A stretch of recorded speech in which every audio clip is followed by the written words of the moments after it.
There are various stories about how much protection these vaccinations give, either one or two doses of the vaccination.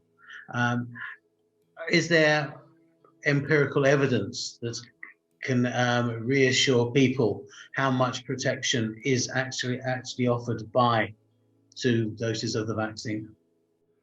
These vaccines, irrespective of which platform we use, either the Pfizer BioNTech one, the Moderna one, which is similar to Pfizer, or the AstraZeneca Oxford vaccine, they offer considerable protection. The first dose, we call it the priming dose, uh, gives you considerable immune response. And then the booster dose given either 3 months or a few weeks later, it doesn't really matter. So the second dose also then primes and boosts the immune response. We have found that it prevents in the vast majority of cases, in other words, in the high 80s, it may be even greater than in the middle 90s, we just don't know for sure.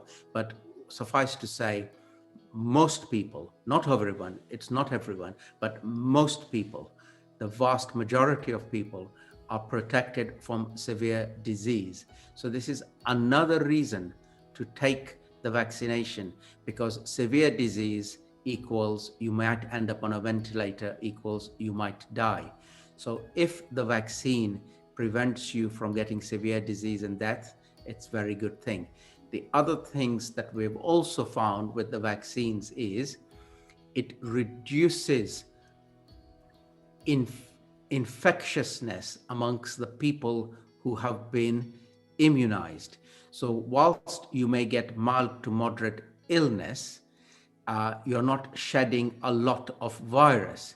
And because you're not shedding a lot of virus, you're unlikely to generate lots of additional new cases.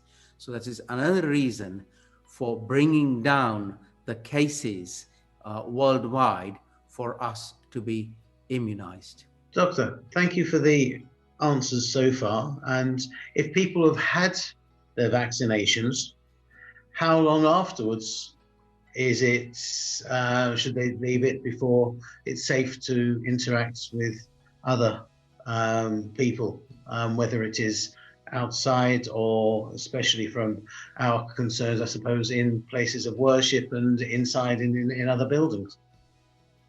The vaccines, especially after the second dose.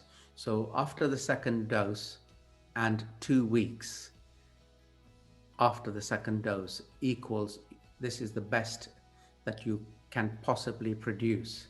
So 2 weeks after your second dose equals, this is your maximal protection that can be achieved by the vaccine route. At that point, it becomes safer to interact with other people. And the best solution is if they too have been immunized, then they are immunized, you're immunized, it becomes okay to interact with each other. And I expect the United Kingdom policy to enable this. Both persons are immunized, they may interact with each other to come to be. This has come to be already in the United States of America, care of the Centers for Disease Control, CDC. What I would like to also emphasize is you must always be on your guard. You must never drop your guard. And this is very important. So as you go out of your house to get immunized, you must keep your guard up. When you have been immunized with your first vaccine, you maintain your guard. You keep on maintaining your guard until you've had your second vaccine plus 2 weeks. So you have some homework to do. Whilst you are at the vaccination center, you have your guard. Don't drop your guard. You wear your mask. You wear it properly. You have it fully covering your nose and mouth. You go in there, get immunized, come home, stay out of trouble.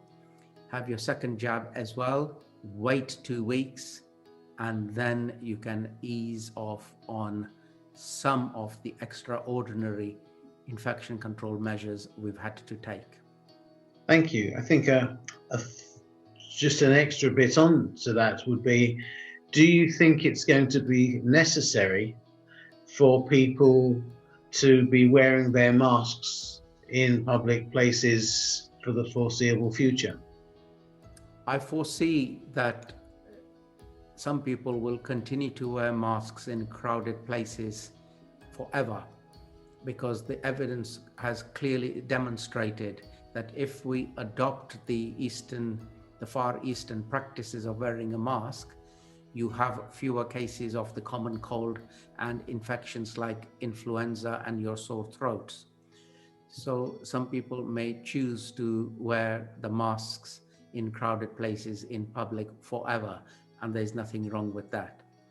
Some people will lovingly abandon the masks as soon as possible, and I can see that when a substantial percentage of the population has been fully immunized and there is very little virus in community circulation, therefore, that it becomes unnecessary to protect yourself with a mask because the population is immune, there is very little virus in circulation, and you regain what we used to have as common practice in the West, i.e. not wearing your masks. That time will come. I don't think that time is June the 21st, but I feel that if we continue in the trajectory of keeping case numbers down, down, down, and immunization up, up, up, and up, and finally, one more thing, that vaccine evading variants do not emerge, then the end is also in sight. Thank you. And one tiny extra bit, or an extra question on that. Is there any indication how long the effect of the vaccinations lasts, and are we going to need booster vaccinations?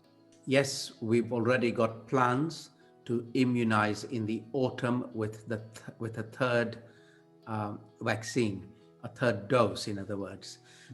We feel we do not know for sure how long the immunity lasts, but we can't sit here and wait to find out that the immunity has not lasted. Therefore, a better strategy is that in the autumn, we use a single dose vaccine to boost the already given immunity that we are now giving to people. So yes, there is a regular boosting that's going to happen, and we do not know for sure how long immunity lasts.